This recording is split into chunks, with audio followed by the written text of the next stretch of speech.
Most people think Annabelle is just a horror movie character, a creepy doll created by Hollywood to scare audiences. But what if I told you, the real Annabelle is far more disturbing than the movie version? Because unlike fiction, this story actually happened, and the real doll still exists today. This story begins in the early 1970s, in a small apartment in Connecticut. A young nursing student named Donna received a Raggedy Ann doll as a simple gift from her mother.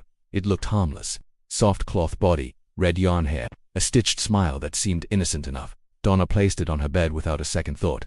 At that moment she had no idea she had just welcomed something dark into her life. At first, everything felt normal. Days passed, then something strange began to happen. Donna would leave the doll sitting on her bed before leaving the apartment. When she returned, the doll would be sitting on a chair. Sometimes its legs were crossed. Sometimes its arms were folded neatly, like it had been placed there intentionally. Donna assumed her roommate Angie was moving it. Angie assumed the same about Donna. They laughed it off. But soon they realized something terrifying. Neither of them was touching the doll. Then the notes started appearing, small handwritten messages left around the apartment. Messages that said things like "help us" and "help Lou." The disturbing part wasn't just the message, it was the paper. Parchment paper, a type of paper neither woman owned or had ever brought into the apartment. The doll was not only moving, it was communicating. Lou, Angie's fiancé, was the first to feel real fear. He began having intense nightmares. In these dreams, something small would crawl up his body and try to choke him. He would wake up in terror, gasping for air, his heart racing. He felt watched constantly, like something was waiting for him to let his guard down. One afternoon, while Lou was alone in the apartment, he felt a sudden overwhelming sense of dread. His instincts told him something was wrong. He turned around, and there was the Annabelle doll, lying on the floor, facing him. In that moment, Lou felt a sharp, burning pain in his chest. When he looked down, he saw deep, claw-like scratches across his body. They were real, bleeding. No explanation. Doctors couldn't explain how they appeared, and just as mysteriously, they disappeared within 2 days. Terrified and confused, Donna and Angie decided to contact a medium. They wanted answers. During a séance, the medium claimed the apartment was haunted by the spirit of a young girl named Annabelle Higgins, who had died years earlier on the same property. The spirit claimed it was lonely, afraid, and simply wanted companionship. It said it didn't mean any harm. Feeling sympathy, Donna made a decision that would change everything. She gave the spirit permission to stay inside the doll. That was the worst mistake she could have made. Because what they didn't realize was this: human spirits don't ask for permission. Demons do.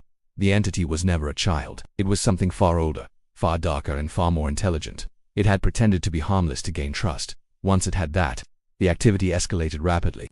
The apartment began to feel heavy, oppressive, like something was always watching. The doll became more aggressive, fear became constant. That's when Donna finally reached out to paranormal investigators Ed and Lorraine Warren. After examining the doll, Lorraine Warren confirmed the truth. The Annabelle doll itself was never alive, but it was being used as a conduit, a tool. The demonic entity attached to it was feeding on fear and emotional attachment, slowly attempting to possess a human host. The scratches, the nightmares, the notes, all part of a calculated manipulation. A priest was called to perform an exorcism on the apartment. The ritual was successful, but the danger was far from over. Ed Warren decided to take the doll away, believing it would be safer under their control. He placed Annabelle in the back seat of his car. But as they drove, something terrifying happened. The car began to malfunction violently. The brakes failed. The steering locked. The engine stalled repeatedly. Ed later said it felt like the car was being controlled. As a last resort, he splashed holy water onto the doll. Immediately the car returned to normal. Realizing the doll could not be destroyed, the Warrens sealed Annabelle inside a specially constructed glass case in their occult museum. The case was blessed by a priest and clearly labeled with a warning. Warning: positively do not open. But even behind glass, the doll continued to cause harm. Visitors reported feeling dizzy, nauseous, or emotionally distressed near the case. One man mocked the doll, tapping on the glass and daring Annabelle to do something. On his motorcycle ride home, he lost control and crashed into a tree, dying instantly. His girlfriend survived. Later, she claimed the last thing she remembered before the crash was laughing at the doll. The Warrens had priests re-bless the case regularly. Lorraine Warren stated that Annabelle never stopped trying to escape. The doll doesn't move anymore. It doesn't need to. It waits, silent, feeding on attention. And here's the most chilling part of all.